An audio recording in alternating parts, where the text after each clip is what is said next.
Amém, amém. Uma boa tarde a todos. Sejam mais uma vez bem-vindos, que a graça e a paz do nosso Senhor Jesus Cristo seja com você, seja com sua casa, seja com os seus. Eu não sei se vocês conseguem me ouvir bem, eu estou com a impressão que eu estou um pouco baixo, não? Vocês me ouvem bem? Então tá bom. Beleza. Eu quero convidar você a abrir a sua Bíblia no livro de Eclesiastes, capítulo de número 2 essa tarde, dando continuidade à nossa série, à nossa jornada de reflexões em Eclesiastes, sabedoria para tempos difíceis. Chegando agora no Eclesiastes capítulo 2, a partir do versículo 18 até o final do capítulo, versículo 26. Eclesiastes capítulo 2, a partir do versículo 18 ao 26, eu quero convidar você à leitura das Escrituras e depois eu gostaria de orar com você. Marcelo, você colocou retorno aqui? Acho, não?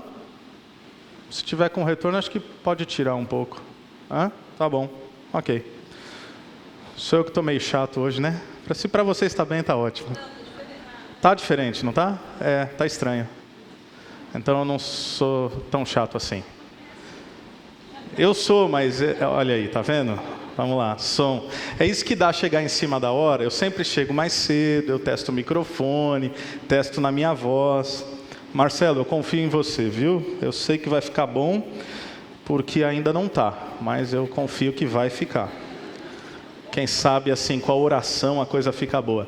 Eclesiastes capítulo 2, a partir do versículo 18 até o 26, a palavra de Deus diz assim: Desprezei todas as coisas pelas quais eu tanto me esforçara debaixo do sol, pois terei que deixá-las para aquele que me suceder. E quem pode dizer se ele será sábio ou tolo? Contudo, terá domínio sobre tudo o que realizei com o meu trabalho e com minha sabedoria debaixo do sol. Isso também não faz sentido. Cheguei ao ponto de me desesperar por causa de todo o trabalho em que tanto me esforcei debaixo do sol. Pois um homem pode realizar o seu trabalho com sabedoria, conhecimento e habilidade, mas terá que deixar tudo o que possui como herança para alguém que não se esforçou por aquilo. Isso também é um absurdo e uma grande injustiça. Que proveito tem um homem de todo o esforço e de toda a ansiedade com que trabalha debaixo do sol? Durante toda a sua vida, seu trabalho não passa de dor e tristeza. Mesmo à noite, a sua mente não descansa. Isso também é absurdo. Versículo 24. Para o homem não existe nada melhor do que comer, beber e encontrar prazer em seu trabalho. E vi que isso também vem da mão de Deus. E quem aproveitou melhor as comidas e os prazeres do que eu? Ao homem que o agrada, Deus recompensa com sabedoria, conhecimento e felicidade. Agora preste atenção, quanto ao pecador, Deus o encarrega de ajuntar e armazenar riquezas para entregá-las a quem o agrada. Isso também é inútil, é correr atrás do vento. Vamos orar? Senhor Deus e Pai, nós te louvamos pela sua bondade, pela sua graça, pelo discernimento que o Senhor nos concede através das Sagradas Escrituras, que são comunicadas às nossas mentes e corações pelo Teu Santo Espírito. Que nesse fim de tarde, Deus, enquanto estamos desejosos em ouvir a Tua voz, não queremos apenas nos aproximarmos da Tua palavra como alguém que busca dela conselhos para a vida. Porque embora isso possa parecer muito bom, não é assim que nós tratamos as Sagradas Escrituras. Não é uma caixa de promessas. Não são versículos soltos dos quais nós vamos afirmando algumas verdades, reafirmando outras e rechaçando outras. Nós queremos ser moldados pelo Evangelho, moldados pela Tua Palavra, moldados por essa grande história que o Senhor tem escrito, uma história que vem da criação e termina na restauração de todas as coisas. Fale conosco, é o que nós pedimos no nome de Jesus. Amém. Amém. Quem aqui gosta de fazer aquilo que faz? Quem é que gosta do seu trabalho? Talvez outra forma de perguntar isso é: você faz o que você faz porque escolheu fazê-lo? Por um senso de vocação? Ou apenas porque você precisa pagar as contas e o que lhe sobrou é exatamente o seu emprego? Certa vez alguém fez uma distinção entre algumas nomenclaturas, a diferença entre ocupação, entre trabalho, entre carreira e entre vocação. É possível que no exato momento da sua vida você se encontre ocupado. Isto é, você faz algo que não lhe apaixona em fazê-lo, mas você o faz exatamente porque você não tem uma escolha melhor. Uma vez que você tiver essa opção, você deixa de estar ocupado com essa função e passa a se ocupar com outra. Isso é ocupação. Alguém já disse que trabalho é um pouco diferente. É aquilo que você sabe fazer, é aquilo que você é bom no que faz, e quem sabe você poderia construir aquela dinâmica com certa longevidade, que é o que nós chamamos de carreira.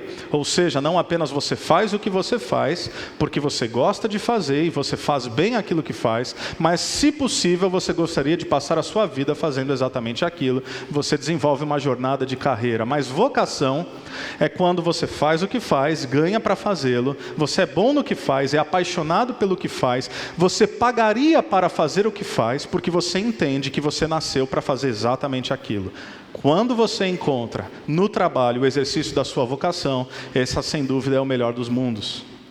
Salomão ele já falou aqui sobre sabedoria, ele já falou sobre experiência, ele já falou sobre prazeres, ele já refletiu sobre vida, sobre morte, e agora nesse trecho ele vai refletir sobre algo que nos é muito oportuno, o trabalho.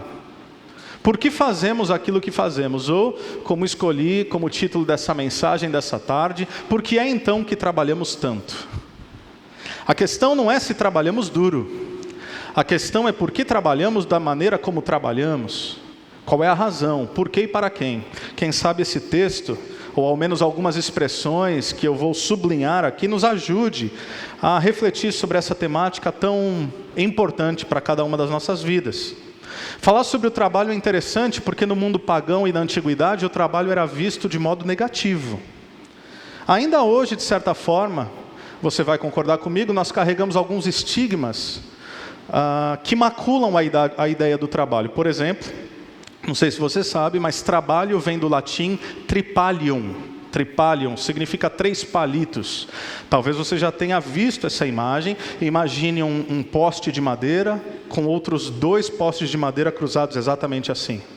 Era um instrumento de tortura, onde a pessoa era colocada com suas mãos e com suas pernas abertas. O tripalium, que vai gerar a ideia de trabalho, vem de um instrumento de tortura. Ou seja, isso vai carregando o nosso consciente coletivo sobre o trabalho ser benéfico ou não.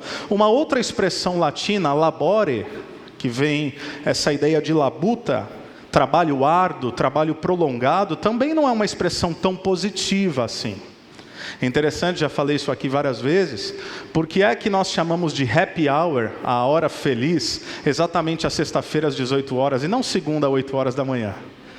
É óbvio, porque nós achamos que a hora feliz é quando a gente acaba, é quando a gente para de trabalhar e quando a gente pode curtir o final de semana. E muitos cristãos, de certa forma, também carregam essa impressão de que o trabalho não passa de uma mera consequência da queda. Ou seja, o homem estava lá no jardim, numa boa, sem fazer nada, ele pecou e Deus falou, agora você vai trabalhar. Isso não é verdade.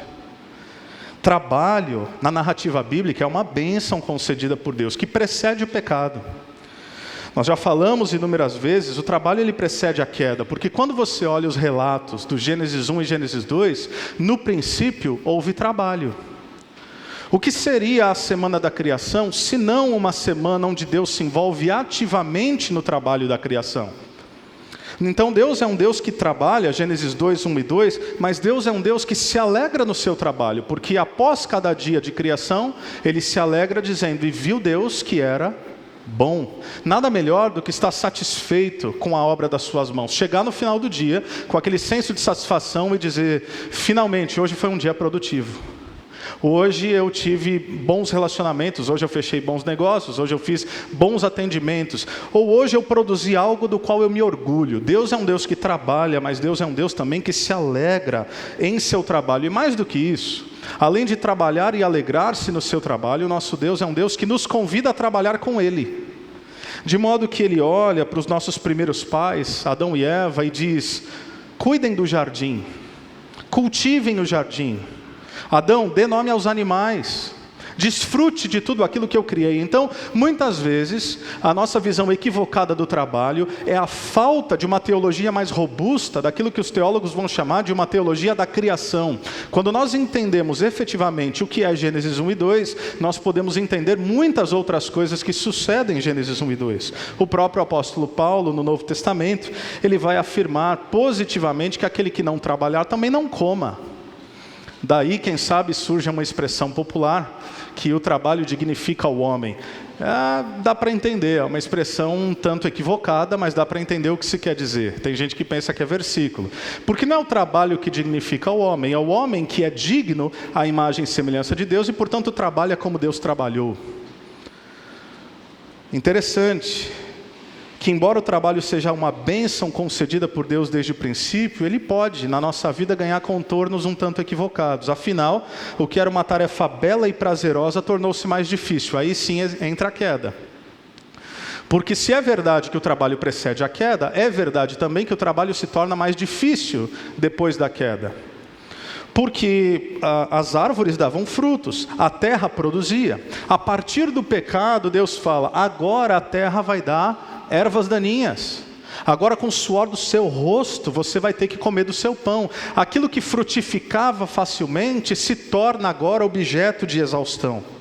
E como tudo que foi afetado pela queda, o trabalho também pode se tornar algo maculado nas nossas vidas. Então, Salomão, o Kohelet, o pregador, que busca sentido na vida, e já buscou em tantas coisas, talvez vai buscar agora, e vai refletir agora, nesse ambiente onde eu e você, quem sabe, buscamos também. Será que não é pelo prazer, não é pela experiência, não é pela erudição, não é por várias outras coisas da vida? Será que no trabalho eu vou encontrar sentido? Será que no trabalho eu finalmente compreenderei a minha identidade? Olha o que ele fala, a partir do versículo 18 até o versículo 21. Depois de pensar sobre vida e morte, ele afirma, desprezei todas as coisas pelas quais eu tanto me esforçara debaixo do sol. Por quê? Porque eu terei que deixá-las para aquele que me suceder. E quem pode dizer se ele será sábio ou tolo? Contudo, terá domínio sobre tudo que realizei com meu trabalho, e com a minha sabedoria debaixo do sol. Isso também é revel. Isso é neblina, isso é névoa de nada, isso não faz sentido. Já vimos essa expressão tão rica aqui nessa série de exposições. Pois um homem, versículo 21, pode realizar o seu trabalho com sabedoria, conhecimento e habilidade, mas terá que deixar tudo o que possui como herança para alguém que não se esforçou por aquilo. Isso também é um absurdo e uma grande injustiça. Salomão está refletindo aqui sobre o absurdo da herança. Olha que interessante. Ele está refletindo sobre algo que na nossa sabedoria popular, quem sabe você já ouviu esse ditado? Pai rico, filho nobre, neto pobre. Já ouviu? Alguns pensadores vão afirmar que isso funciona quase que como uma maldição. E aqui eu não faço uso de uma linguagem teológica, eu estou falando maldição pela sabedoria popular, ou seja, algo que sempre se inicia com um sujeito que, para usar uma expressão pedagógica, começa do nada. Você já viu essa história? Talvez a sua família contemple isso. Alguém que começou do nada e ele foi batalhando e ele deu duro e do nada ele conseguiu prosperar financeiramente um pouco e ele foi avançando e daqui a pouco ele estabelece um patrimônio considerável e daqui a pouco ele estabelece um patrimônio grandioso e aí ele tem um filho ou alguns filhos que geralmente ou luta para não perder, e esse talvez está na lista dos mais sábios. Meu pai conquistou muita coisa, deixa eu não fazer besteira para não perder o que ele conquistou, já que eu não vou conseguir ganhar mais. Ok, prudente. Ou há aquele que, como um pródigo, fazendo alusão aqui ao Evangelho, como um pródigo sai desenfreadamente gastando aquilo que seu pai construiu. E esse filho também tem um filho. E é interessante porque o pai que conquistou tudo absolutamente do nada, ele tenta exemplificar para o filho as dificuldades da vida. Mas você concorda comigo que existem coisas que nós só aprendemos a partir de experiência própria? Você concorda comigo que você pode ensinar várias lições para o seu filho, mas tem coisas que ele precisa passar pelo seu próprio aprendizado? Porque você pode falar e contar a sua história e falar: filho, quando eu comecei, eu trabalhava na roça, e eu fazia isso, e eu fazia aquilo, e era muito difícil, a vida era complexa, mas o seu pai lutou, a sua mãe lutou, e nós conseguimos. Então, filho, você precisa ser responsável. Aquilo é apenas conceitualidades para esse filho. Ele não lutou para ter o que você tem, e não lutou como você lutou.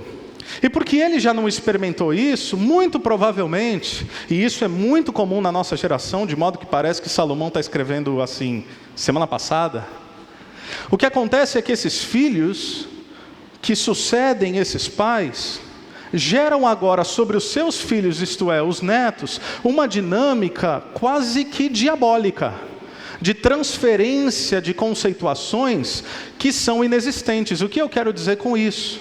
É esse filho que olha então para o seu filho, ou seja, o neto da primeira geração, e diz: eu vou dar tudo ao meu filho que eu jamais tive.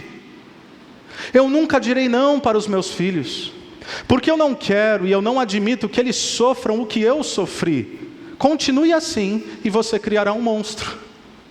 Porque você só tem fibra moral, você só tem integridade, você só tem experiência de vida, exatamente porque você teve que ser perseverante em meio às dificuldades.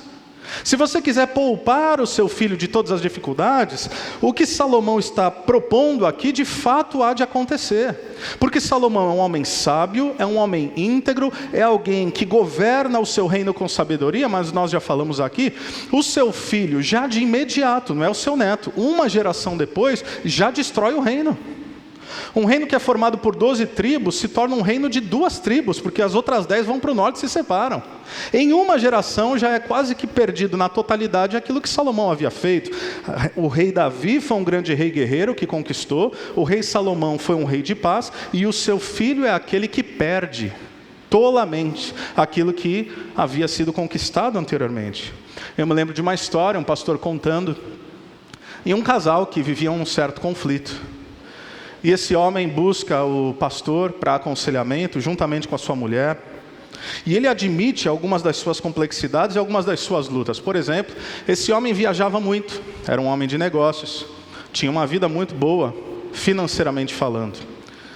Mas quando ele viajava a trabalho, ele viajava para congressos, ele ficava, obviamente, nos mesmos hotéis que seus colegas de trabalho, que, digamos assim, não eram tão piedosos.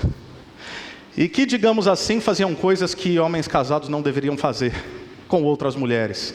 Esse homem cristão, piedoso, temente a Deus, chega para o pastor e fala: olha, eu não estou mais aguentando o meu ritmo de vida, ele tem sido muito próspero financeiramente, mas eu estou vendo que, dependendo dos ambientes que eu frequento, as pessoas com que eu ando, eu tenho resistido até aqui, mas está ficando cada vez mais difícil. Pastor, eu preciso de ajuda. Ou seja, aquele homem estava confessando abertamente as suas tentações e dizendo: olha, eu não quero escorregar, eu não quero macular o leito conjugal, eu não quero cometer uma infidelidade contra a minha esposa. Portanto, os ritmos de vida que eu tenho admitido não são sustentáveis na frente da mulher.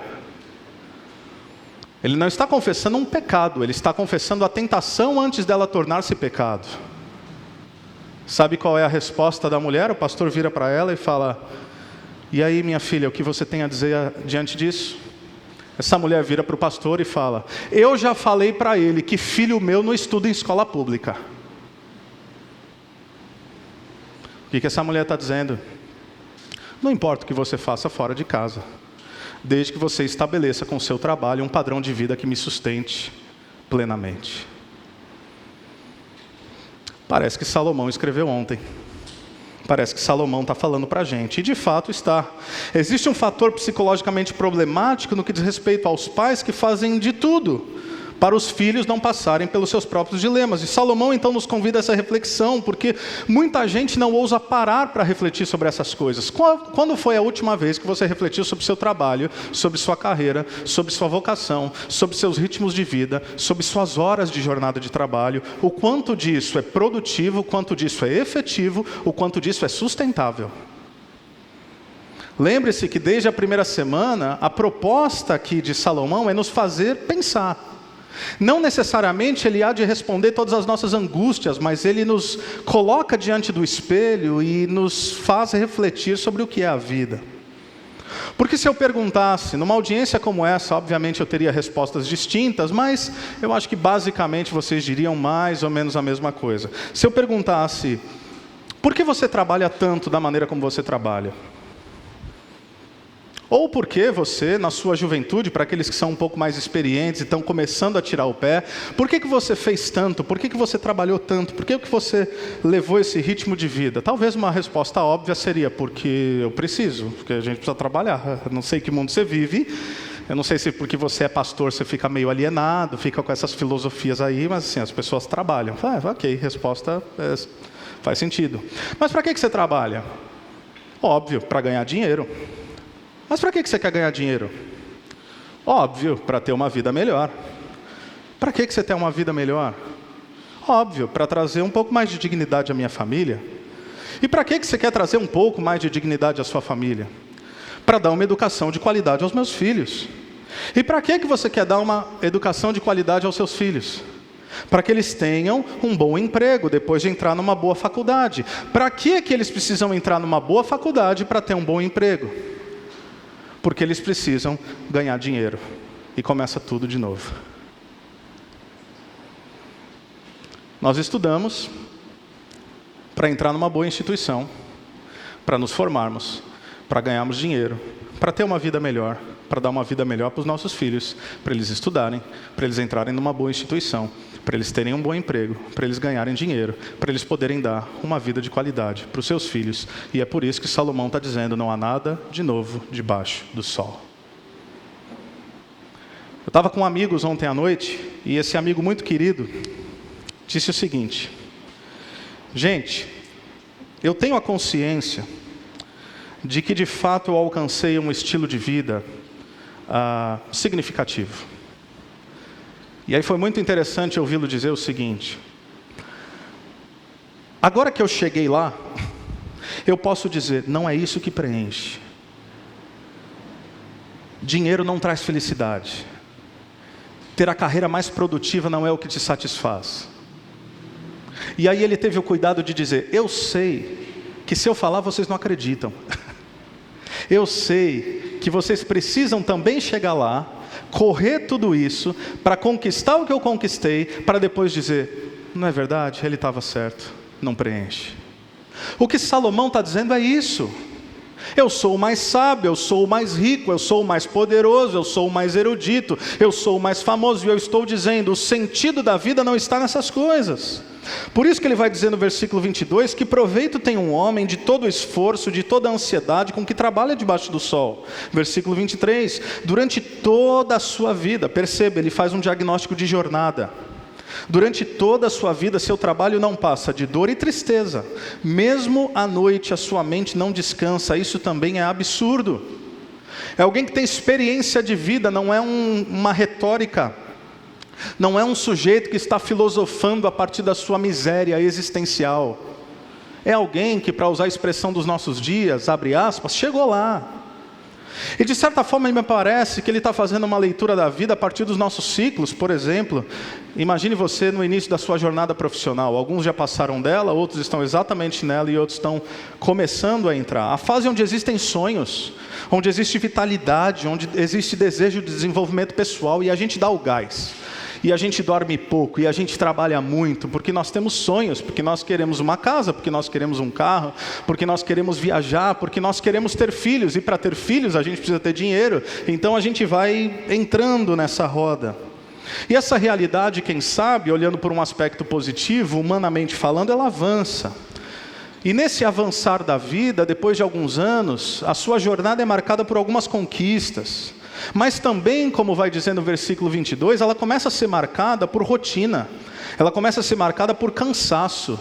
Ela começa a ser marcada por correria. De modo que hoje, quando nós nos cumprimentamos nessa sociedade do cansaço, a qual diz Byung-Chul Han, ou a sociedade da produtividade, quando nós perguntamos um ao outro como é que estão as coisas, o outro já responde, está corrido.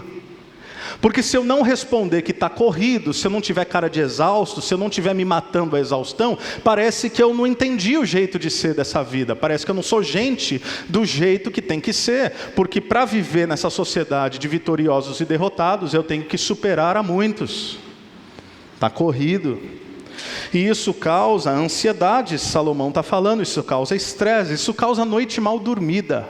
Você sabe do que eu estou falando. Outro dia eu falei aqui na cidade, na associação comercial, a um grupo de jovens empreendedores. E eu notei que vários deles já estão vivendo no limite. Gente na faixa dos seus 30 anos, que não consegue viver senão à base de remédios. Impressionante como hoje em dia o número de pessoas que sofrem com insônia crônica. E isso, que é algo terrível, por muitos é visto como virtude, porque você põe a cabeça no travesseiro e você não consegue dormir, e aí você vai travestindo isso como virtude, dizendo, porque minha mente é muito ágil, a minha mente é muito fértil. Não, é ser ansioso, é diferente.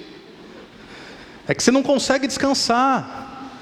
É porque você vai deitar, talvez sem ter terminado o trabalho do dia, ou já pensando no trabalho do dia seguinte, da venda que foi feita, da venda que não foi feita, do negócio, do boleto, e é uma loucura. Essas pessoas que colocam a cabeça no travesseiro, o sono não vem, porque a mente não para, e aí eles pensam, ok, eu tenho um pouco de recurso, eu vou viajar. Quem sabe, tirando férias, eu consigo descansar. E eles saem de férias e voltam piores, eles voltam mais cansados, porque eles percebem que o cansaço não é físico, é psicológico e emocional. Você pode ir para os melhores lugares do mundo, a inquietude está do lado de dentro. Porque perceba, até as nossas férias estão glamourizadas. Eu não estou falando que eu não gosto de viajar e não gosto de viajar para lugares legais. Mas você percebeu como férias não está mais atrelado a descanso e sim a experiência? O que eu quero dizer com isso? Se fosse para descansar, bastava você ficar em casa. Dorme uma semana, acorda à tarde, come, descansa, cochila. Não, mas você tem que viajar, você tem que sair da rotina. E não é para qualquer lugar, é para o lugar mais caro possível. Aí você volta estressado, ansioso, cansado e com dívida. Que tipo de vida é essa que a gente está levando? Não resolve. Eclesiastes capítulo 4, versículo 4, você não precisa abrir lá, mas ele está falando de trabalho e olha que interessante. Eu descobri que todo trabalho e toda realização, ele está falando todo, surgem da competição que existe entre as pessoas, mas isso também é absurdo, é correr atrás do vento, é revel. É neblina. Essas realidades, esse jeito de ser da nossa sociedade contemporânea, vai corroendo a alma. Já não se trata mais de ter uma vida melhor para mim, e sim de ter uma vida melhor do que o outro. Existe toda uma lógica de marketing, de sociedade de consumo. Eu não estou falando de maneira abstrata aqui não, mas quando você mapeia uma comunidade, uma população, um bairro, isso é fato. Isso são pesquisas. Se o seu vizinho troca de carro e você tem e ele tem um carro um pouco melhor, existe algo na nossa mente que vai querer se equiparar ou superá-lo. Nós vamos sendo moldados. E aí nessa lógica da qual Salomão fala que o trabalho e a motivação do trabalho, obviamente aqui fora da essência indicada por Deus, vem de competição, basta olhar para o lado, porque nós vemos amigo brigando com amigo. Nós vemos famílias sendo dissolvidas, nós vemos irmão que não fala com o irmão por causa de dinheiro. Nós vemos primos que se odeiam. Nós vemos pessoas que ao invés de perder dinheiro, eles preferem perder amigos, eles preferem perder famílias. Famílias gigantescas que não conseguem se encontrar no Natal, gente que não consegue olhar na cara. Por quê? Porque todo trabalho maculado pela queda, Eclesiastes vai dizer, é fruto de competição, é terrível. É terrível. E aí tem gente que consegue, tem gente que prospera financeiramente, tem gente que chega lá. E o que acontece? Eu tenho péssimas notícias para você. Eu não, Salomão. Eclesiastes 5:11. Ele vai dizer que quando aumentam os bens, ainda falando de trabalho, também aumentam os que os consomem. O que ele está dizendo é o seguinte: quanto mais dinheiro você tem, mais sanguessuga perto. E que benefício trazem os bens a quem os possui, se não dar um pouco de alegria aos seus olhos? Uma alegria momentânea. O sono do trabalhador é ameno. Quer coma pouco, quer coma muito, mas a fartura de um homem rico não lhe dá tranquilidade para dormir. Que afirmação escandalosa. O funcionário dorme, o patrão não consegue. Interessante. Por quê? Porque é muita coisa, é muito problema. Quanto mais você tem, mais dor de cabeça, mais estresse, mais desconfiança. Quanto mais você tem, você já não sabe se suas relações são verdadeiras ou utilitaristas. Quanto mais você conquista, mais desconfiado você se torna, porque você não sabe se aquele que se aproxima de você por quem você é ou por aquilo que você tem. Você vai ficando um pouco mais desconfiado, você vai ficando um pouco mais cético, você vai ficando um pouco mais mesquinho, e você vai começando a tomar algumas bordoadas, e você ajuda um, ele te trai, você ajuda outro, ele te trai, você ajuda o outro e ele age de uma maneira que na sua visão não é digna, você começa a ficar recluso. E você começa a se agarrar ao que você tem. E sem perceber, aquilo que você tem é apenas tudo o que você tem. Porque família vai se dissolvendo, amigos vão se perdendo. Você que desejava ter uma vida melhor para desfrutar entre amigos, vai se tornando uma pessoa desconfiada. Medo de ser enganado, medo de ser roubado, medo de perder aquilo que conquistou. É muito medo, é muita ansiedade. E aí quando o sujeito chega lá na frente, sendo ele vencedor ou não, no final da sua vida a pergunta aparece: será que valeu a pena? Essa pergunta do Eclesiastes. A pergunta que nós precisamos nos fazer é: o que realmente está em nosso coração quando nós pensamos no trabalho? Porque nós não podemos permitir que a nossa identidade seja corrompida por aquilo que é bênção de Deus, mas pode ter sido maculada pela queda. Interessante, falando de identidade, quando a identidade do povo de Deus, a nação de Israel, surge no Antigo Testamento, talvez você se lembre, ela surge no contexto do trabalho. Mais especificamente no contexto de trabalho escravo, porque a nação de Israel era escrava no Egito. E existe uma expressão, uma das expressões que mais aparecem no livro do Êxodo, do hebraico avad, que vai dar origem a avodá, trabalho. E trabalho, avad, ela cabe interpretação para algumas traduções. Por exemplo, ela pode significar trabalhar, servir, adorar e prestar culto. Então, quando Moisés, ele chega diante do faraó, talvez você se lembre dessa história, e quando ele diz assim: faraó, eu venho em nome do eu sou, e o eu sou declara: deixe o meu povo ir para prestar-me culto, deixe o meu povo ir para avad. Por quê? Porque Moisés sabia, e Deus sabia, que o povo de Israel estavam ali, avad, para faraó.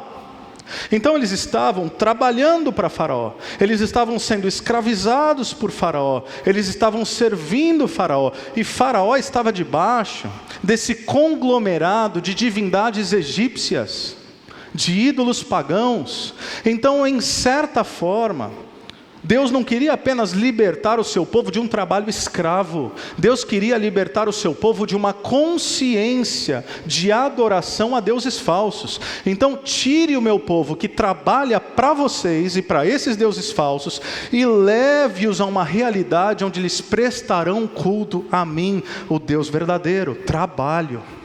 Deixa eu te falar uma coisa: todo trabalho é adoração. Eu vou repetir. Todo trabalho é adoração. Saiba você disso ou não, porque o trabalho não é um fim em si mesmo, ele sempre aponta para algo maior. A questão é se ao trabalharmos nós estamos servindo aos falsos deuses do nosso mundo, ou se nós estamos de fato prestando culto ao Deus verdadeiro, porque ao trabalhar você sempre irá servir a alguém ou a algo. O seu trabalho não se sustenta em si mesmo. Às vezes você pode ser confundido por isso, porque você coloca a sua identidade no seu trabalho. Então você é o fulano da empresa tal. Eu sou o Diego, pastor. Não, eu não sou o Diego, pastor. Eu não sou o pastor Diego.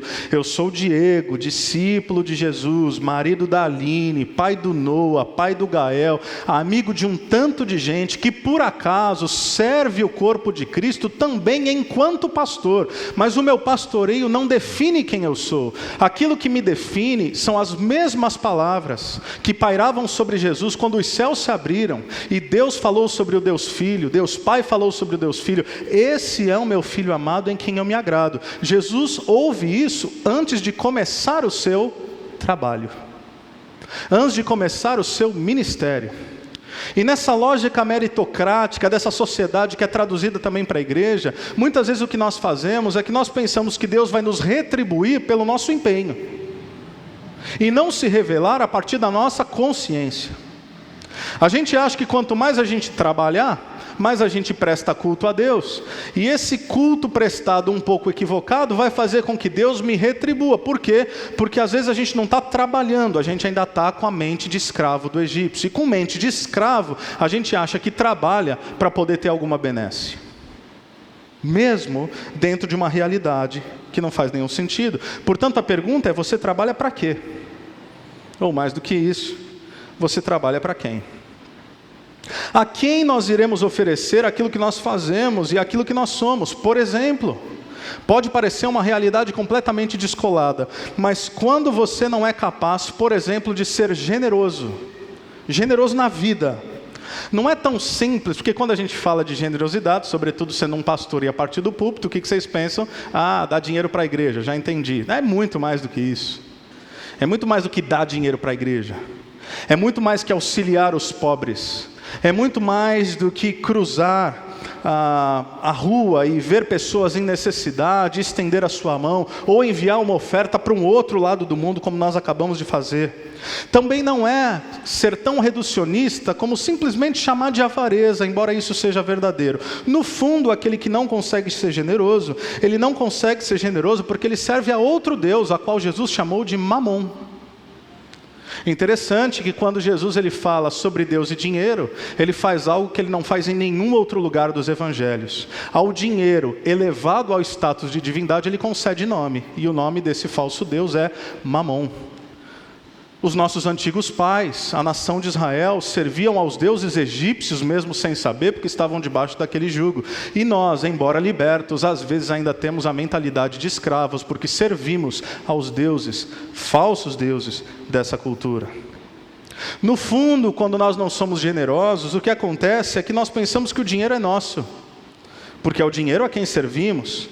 E esse dinheiro é fruto exclusivamente do meu trabalho e não da graça divina. Então, porque fui eu que conquistei, a mim pertence. Se é meu, não é de mais ninguém. Veja como tudo está entrelaçado. Uma visão equivocada do trabalho pode mexer com o todo da vida. Nesse caso, eu pergunto novamente: qual é o fim do trabalho? E a resposta é uma só: glorificar a Deus e não a si mesmo. Essa, portanto, é uma relação idolátrica com o trabalho, com o dinheiro, com a vida. Interessante, Êxodo 14, versículo 12. Diz o seguinte: já não lhe tínhamos dito no Egito, deixe-nos em paz, seremos escravos dos egípcios. Isso é a nação de Israel falando, depois de liberta. Antes ser escravo dos egípcios do que morrer no deserto. Eles dizem: Moisés, você nos trouxe aqui para morrer? Não tinha cova suficiente no Egito? Porque lá a gente tinha teto, lá a gente tinha roupa, lá nós éramos escravos, mas a gente tinha carne, a gente tinha leite, a gente tinha cebola. Você nos tira daquela situação deplorável para nos fazer morrer no meio do deserto? E parece que é um negócio assim inexplicável. Você pensa, como é que esse povo liberto começa a ansiar pelas verdades antigas, ilusórias? E eu ouso dizer que a gente vive nessa mesma lógica por vezes. Por quê? Porque o Egito é palpável. Egito é palpável. Eu lembro do Egito e eu lembro que lá tinha comida. Era comida ruim, mas eu comia. Eu lembro do Egito e eu lembro que eu tinha teto. Era um teto horroroso, mas eu tinha lugar para dormir. Eu lembro do Egito e eu não lembro que eu era escravizado, açoitado, humilhado e passível de morte. Eu lembro que ali eu tinha alguma coisa, mas esse tal de Deus de Israel, ele é meio estranho, porque ele promete, mas para cumprir ele fala que a gente tem que confiar. O Egito é só pegar. As ilusões desse mundo e as idolatrias dos falsos deuses parece que está ao alcance das mãos. Mas Salomão vai dizer: não se iluda, porque quando você acha que você vai pegar, se esvai dentre os dedos, porque essa vida, nessa perspectiva, nada mais é do que correr atrás do vento. É por isso que nós confiamos em Deus. O problema é que você pode até servir os deuses desse mundo, e você pode pensar que você tem alguma coisa com eles. mas no fim você sempre será escravo de cada um deles. Porque fora do seu sentido verdadeiro, todo trabalho é apenas fardo, idolatria, escravidão e vaidade. Tudo que Deus nos havia chamado para fazer desde o início, o que era? Era cuidar do jardim e era cultivar o jardim. Cuide do que é meu, cultive o que é meu, seja bênção, se espalhe, se multiplique, seja fértil. Para quê? Para que a minha glória encha a terra. E o que foi Babel? Foi a antítese da ideia inicial de Deus. Enquanto Deus queria que nós nos multiplicássemos, nós nos ajuntamos. Enquanto Deus queria que nos espalhássemos, nós construímos para nós cidades. Enquanto Deus falou que a vida é graça, nós construímos uma torre para ver se a gente consegue alcançá-lo com a força dos nossos próprios braços. Enquanto Deus queria fazer o seu nome conhecido e encher da sua glória toda a terra, nós quisemos ser glorificados. A história continua a mesma. E essa é a história do povo de Deus no Antigo Testamento. Eles são libertos da escravidão para um relacionamento verdadeiro com Deus, mas ao longo da história eles deixam de confiar. Eles se entregam a outros deuses. A relação é tão forte que no Antigo Testamento isso não apenas se chama idolatria, mas se chama adultério. Lembra do profeta Oséias? É uma ilustração da relação de Deus com o seu povo. E o povo é visto como uma prostituta que se deita com outros deuses, que se vende por coisa pouca. E essa é a ilustração que Deus vai trazendo para nós na narrativa bíblica. Eu sou o amado, eu sou aquele que te acolheu, eu sou aquele que te escolheu, eu sou aquele que te tirou da escravidão, eu sou aquele que te concedeu o meu amor, te trouxe para dentro de casa, mas você desejou outros deuses, e eu fui atrás de você novamente, e eu te tirei da casa dos seus amantes, e eu trouxe de volta, e nós tivemos filhos, e nós tivemos uma relação pactual, mas você insiste em não me querer. Até que nessa dinâmica, o povo de Deus é levado para o exílio. Por quê? Porque novamente, deitou-se com outros deuses. Não escolheu confiar no Deus verdadeiro. Os babilônios vêm e levam o povo de Deus, mas mais uma vez, depois de 70 anos, a promessa se cumpre daquilo que o profeta Jeremias havia falado, Jeremias 29:11, que acontece ali no pré-exílio: pois eu bem sei os planos que tenho para vocês, planos de paz e não de mal, de dar-lhes esperança e um futuro. No meio do caos, Deus diz: eu não desisti de vocês. E Ele traz o seu povo de volta para a terra, e o seu povo se enche novamente de júbilo, mas desobedece, vez após vez, até que Deus interfere na história. E o Filho de Deus, interessante, não vem como filho abastado de uma família que tinha tudo resolvido. O Filho de Deus vem de uma linhagem duvidosa, uma linhagem que tem gente que nem de Israel é, uma linhagem que tem prostituta no meio, uma linhagem que não é de sangue azul. O Filho de Deus se apresenta como filho de carpinteiro, que nos evangelhos vai dizer que não tem lugar para reclinar a cabeça, ele não tem nada a oferecer daquilo que o mundo quer. O Filho de Deus, humanamente falando, seria um fracassado, seria um derrotado. O Filho de Deus, ele se coloca nas mãos de uma mulher, ele nasce em meio de bicho, ele vai para uma manjedoura, ele não nasce num palácio. E ele vai crescendo, e ele é tido como bastardo. Peraí, não é esse o filho de José, o carpinteiro? A mãe dele não veio com aquele papo de que engravidou de Deus? Essa é a história de Jesus. E Jesus vai caminhando, e no seu ministério, ele se permite vergonhosamente ser sustentado por viúvas, por mulheres que naquela cultura eram rechaçadas, e por mulheres viúvas, que era a síntese, o símbolo do desamparo. Então Jesus era sustentado pelos mais desamparados. Isso é vergonhoso, para que no fim, somente através dele, todo o trabalho fosse completo, para que finalmente, na cruz do Calvário, ele abrisse os seus braços e bradasse: está consumado, pago por completo, o verdadeiro trabalho foi feito, agora vocês têm descanso para suas almas. Por que nós andamos tão inquietos? Por que nós nos matamos tanto se alguém já morreu por nós? Por que nós nunca descansamos física, psicológica, emocional e espiritualmente? Porque pode ser que muitos de nós temos ouvido o Evangelho há anos, quem sabe há décadas, mas não é o Evangelho que molda o nosso jeito de ser. O Evangelho molda a nossa experiência religiosa de domingo, mas parece que o Evangelho não molda todas as áreas da vida. Nós sabemos o que Deus quer de nós no culto, mas será que a gente sabe o que Deus quer de nós no trabalho, no lazer, nas viagens, nos estudos? Será que o Evangelho é de fato essa grande cosmovisão que abarca todas as áreas da vida? Eu ousaria dizer que muitos cristãos não entenderam. E Salomão está dando um grito aqui: o sentido da sua vida e a sua identidade, valor e dignidade não está naquilo que você faz, está naquilo do que Cristo fez. Cristo fez. Agostinho vai dizer que a minha alma, o meu coração está inquieto enquanto não repousar em ti. O Evangelho é saber descansar em um Deus que no fim de tudo brada em alta voz: está consumado. Todo o trabalho, toda a obra, a maior de todas elas, foi realizada. É por isso que lá no Novo Testamento, em Hebreus 4, versículos 9 e 10, o texto sagrado vai dizer assim: ainda resta um descanso sabático para o povo de Deus. Pois todo aquele que entra no descanso de Deus também descansa das suas obras, como Deus descansou das suas. Volto à pergunta inicial: por que eu trabalho? Melhor, para quem eu trabalho? Por que eu sou o que sou? Para quem eu faço o que faço? E a quem eu entrego o sentido da minha vida?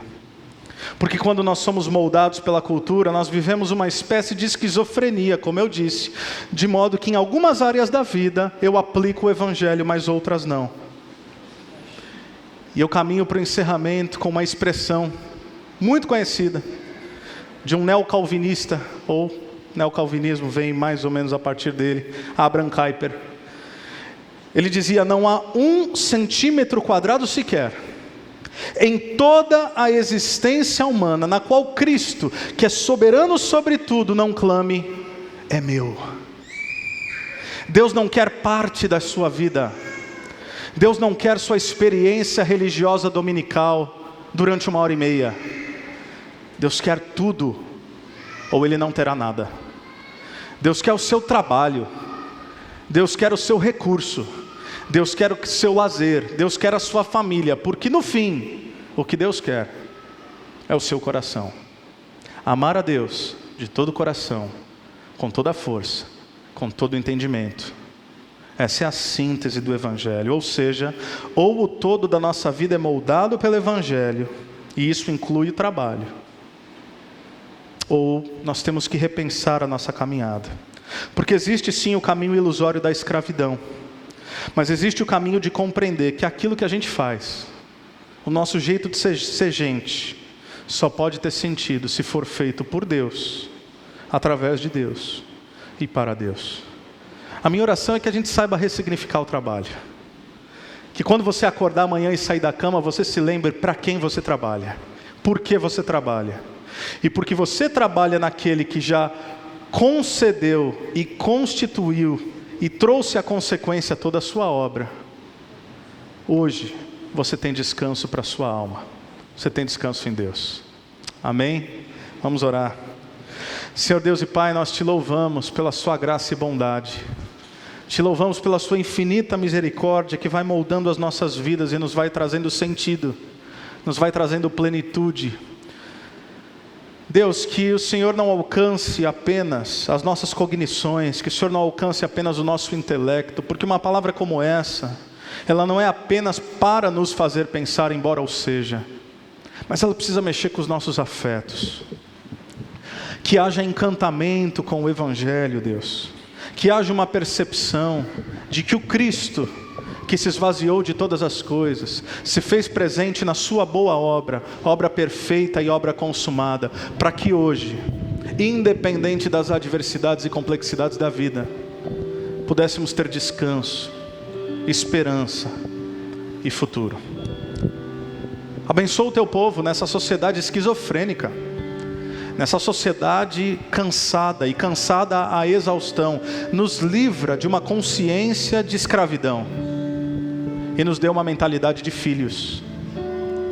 O escravo trabalha porque é só o que ele sabe fazer.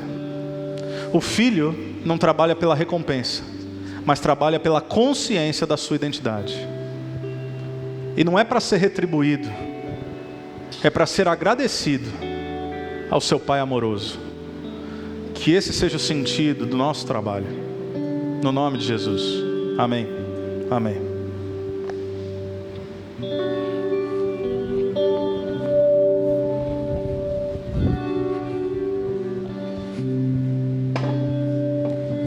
Que essa música você possa refletir e entender o cuidado de Deus sobre a tua vida.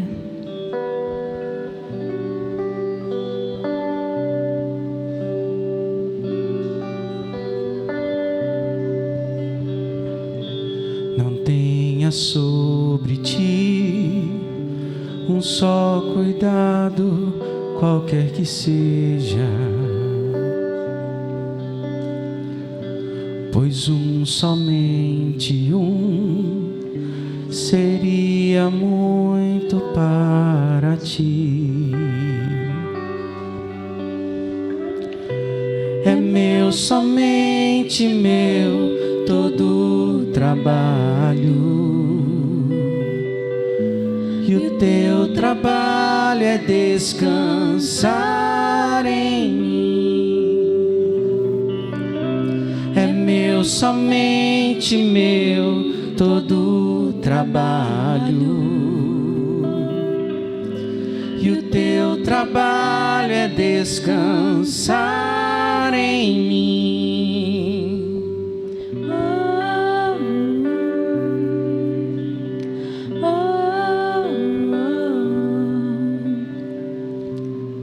Não temas quando enfim tiveres que tomar decisão.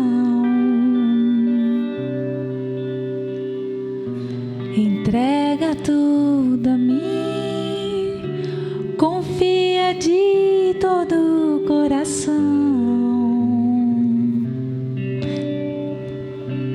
É meu, somente meu, todo o trabalho,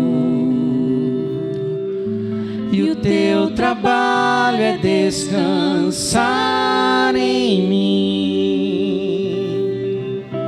É meu, somente meu, todo o trabalho, e o teu trabalho é descansar em mim.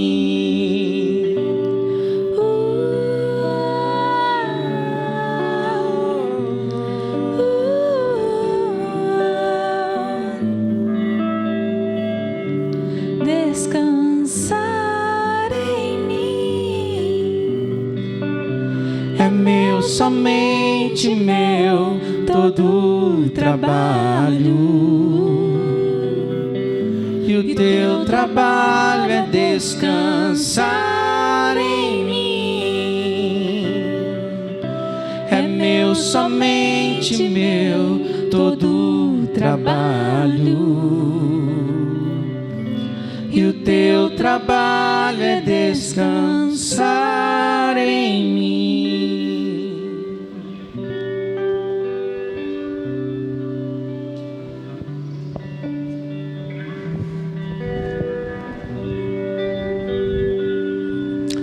Que essa canção, como se Deus conosco falasse o que de fato Ele acabou de fazer na sua palavra,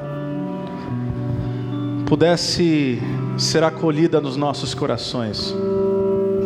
Isso não é um convite à apatia, não é um convite ao ostracismo, não é um convite à falta de dignidade no nosso trabalho, mas é um convite a saber que não importa o que fizermos e com a intensidade que fizermos, tudo só faz sentido se por Deus, através de Deus e para Deus.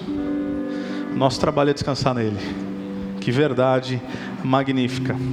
E agora, antes de caminhar para o nosso encerramento do nosso culto, da nossa celebração, estou eu e o pastor Everton aqui, porque nós queremos... interessante, isso tem a ver com trabalho. Paternidade, maternidade tem a ver com muito trabalho, mas um trabalho que somente será bem sucedido se envolto pela graça de Deus. Porque todo pai e toda mãe, em algum momento da sua vida, se percebe impotente. Meu Deus, o que eu faço agora? O que eu faço com esse bebê que acabou de chegar? O que eu faço com essa criança? O que eu faço com esse adolescente? Então, como o Everton tem anunciado, agora é hora do show de fofura, né? Então nós queremos aqui consagrar... Opa, som. Nós queremos apresentar a igreja, não é apresentar a Deus. Deus já conhece desde o ventre. Deus já conhece desde antes de tudo isso. Mas nós queremos apresentar alguns bebês para a igreja, 2 bebês, né? E então nós vamos chamar os seus pais. Primeiro, o bebê Pedro de Lima Erpen Máximo, eu espero ter falado direito, e os seus pais, Lincoln e Aline, vem para cá. Eu amo o cabelo dele, percebam, aqui ó, não baixa esse cabelo, não é, Aline? Que figura, tá vendo? Dá para ver o cabelinho dele aí, ó? Ele é meio carequinha na frente, no meio sobe um tufo assim arrepiado, ó. Eu acho sensacional. Vem mais para perto, gente, pode vir. Eu quero chamar também a bebê Cecília, né? Com seus pais Douglas e Jéssica. Podem subir aqui também, Douglas e Jéssica. Eu acho que eu vou ficar mais para esse lado, Everton, você pode ficar aí. E o Douglas e a Jéssica podem ficar por aqui.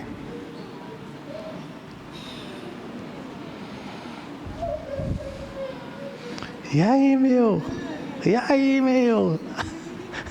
Eu falei que era no meio, mas é assim, o cabelo sobe aqui, ó.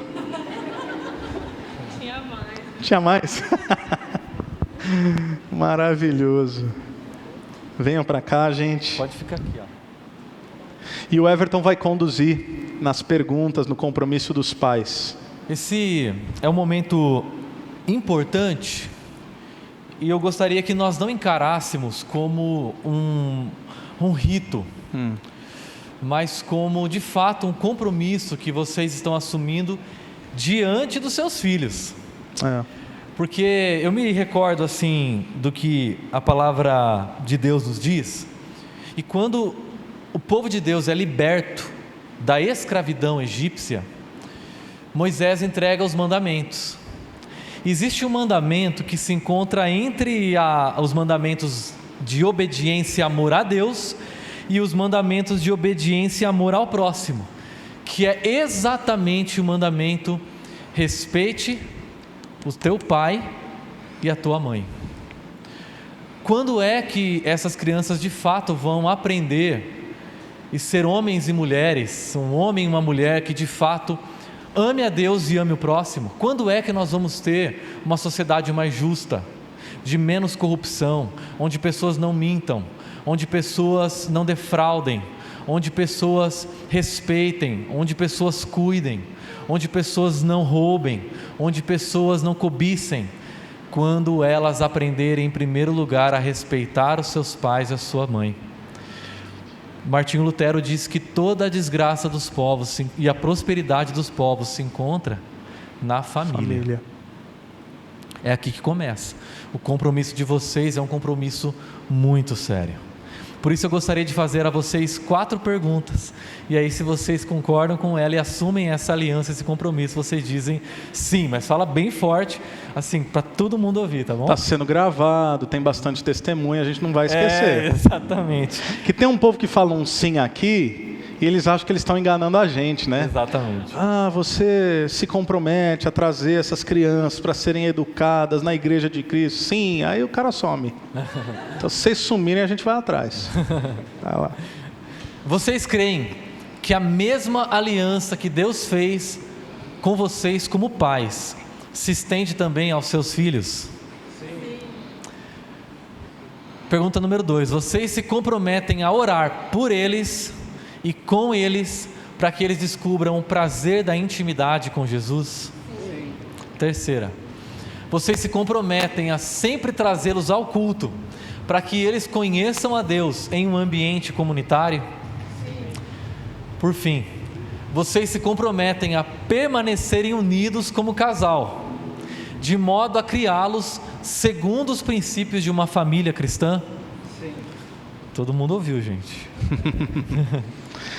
E agora eu gostaria de convidar a igreja para ficar de pé, porque como prática dessa consciência de que os filhos são uma extensão da aliança que Deus fez com os pais, nós entendemos que essa formação, ela se dá em uma comunidade.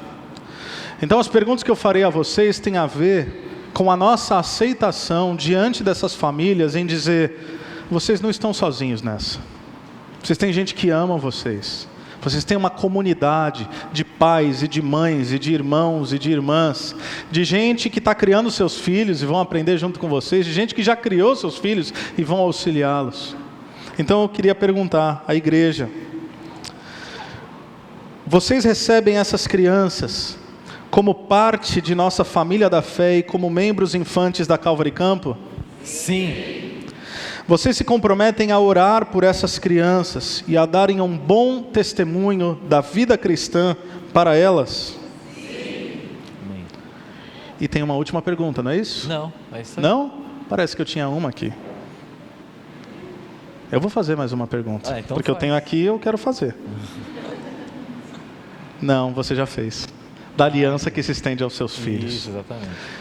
E eu queria, antes de orar por esses bebês, lembrar a todos nós, porque cada vez que nós temos a oportunidade, o privilégio de consagrar crianças, de apresentar crianças à comunidade, nós estamos dizendo, esses pais estão dizendo: Deus, os nossos filhos são teus.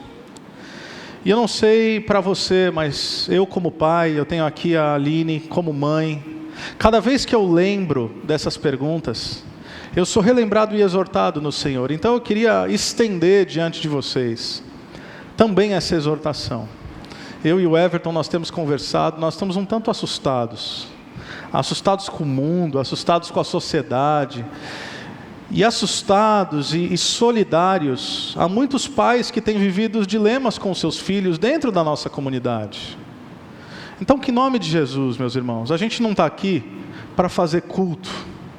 A gente não está aqui para ter uma creche durante o culto.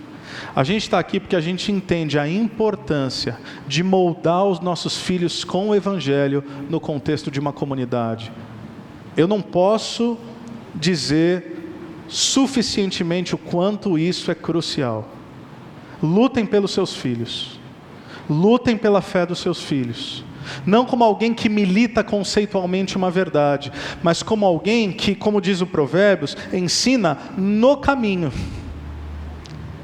Quem sabe, às vezes a nossa tentação é ensinar a criança o caminho que deve andar, quando o nosso chamado é ensinar a criança no caminho em que se anda.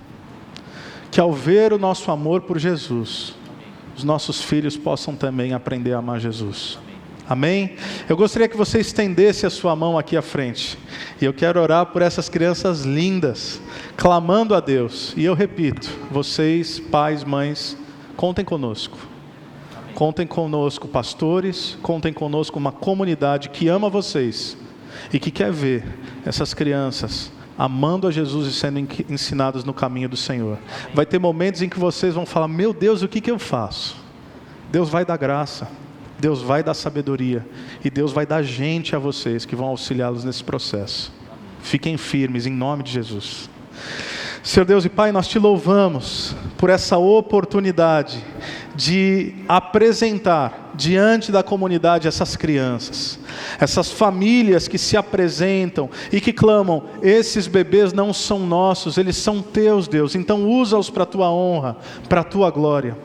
Que tal como o menino Jesus, que crescia em estatura e em graça, que essas crianças também cresçam física, psicológica, emocional, mas sobretudo espiritualmente, para que, como diz o apóstolo Pedro lá no final da sua carta, eles possam crescer na graça e no conhecimento do nosso Senhor e Salvador Jesus Cristo. Que a alegria é ver a comunidade dos discípulos crescendo, que alegria é ter a esperança de ver famílias que se submetem à sua vontade e à verdade do seu pastoreio, dizendo: nós queremos ser uma antítese à cultura, nós queremos ser uma comunidade contracultural, nós queremos estabelecer amor onde existe ódio, verdade onde existe mentira, e nós queremos estabelecer princípios, não a partir de uma lógica de moralidade, mas de vida com Deus. Não é sobre aquilo que nós faremos, não é sobre aquilo que essas crianças farão enquanto comportamento, mas é o quanto essas crianças conhecerão Jesus através dos seus pais e através da comunidade dos discípulos. Assim nós oramos no nome santo de Jesus. Amém e amém. Que Deus abençoe vocês em nome de Jesus. Uma salva de palmas.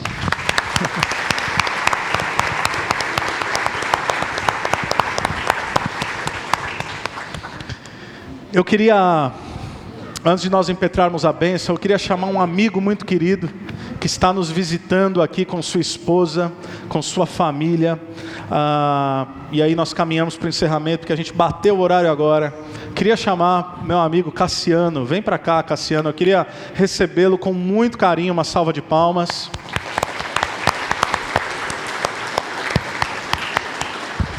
Cassiano é um amigo querido, fruto de uma amizade recente, né, Cassiano? Pode tirar, fica à vontade. Eu acho que se você puder emprestar seu microfone para ele, Everton.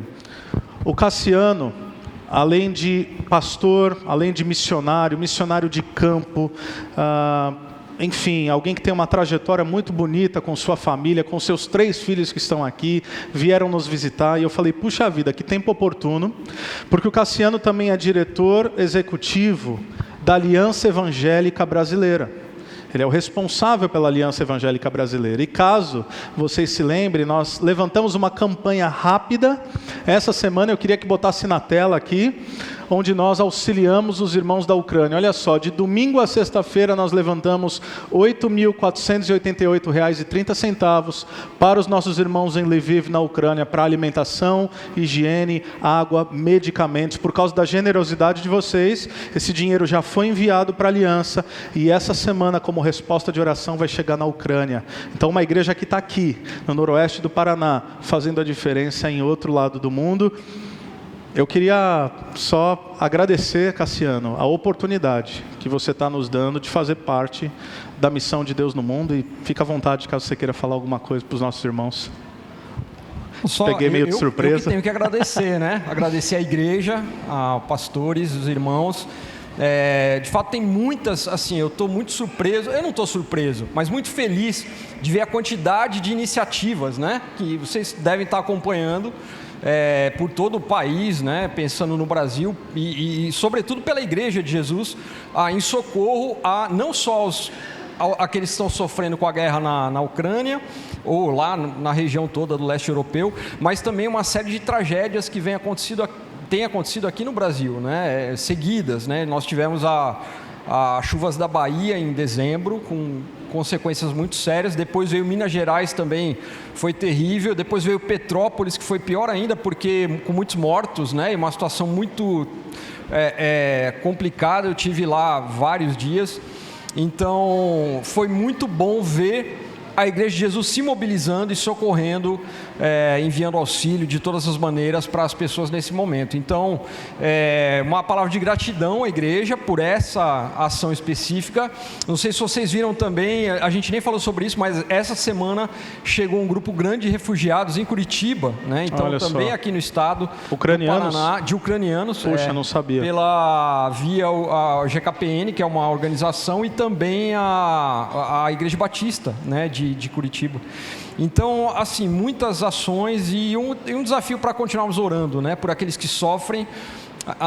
Eu me preocupo com isso com os meus filhos, né? Nós vivemos uma situação que é um pouco artificial nesse momento, de tanta tranquilidade, tanta paz, no momento que o mundo está um caos, né? O mundo está mergulhado em caos e há muito sofrimento, muito sofrimento. Então, que nós oremos e lembremos que nosso papel como Igreja de Jesus é sermos operadores da missão de Deus na terra, que é não só pregar o Evangelho, proclamar o Evangelho, mas também estender a mão àqueles que são os mais vulneráveis, né? Deus abençoe, viu? Obrigado. Amém, Obrigado. amém. Obrigado, Cassiano.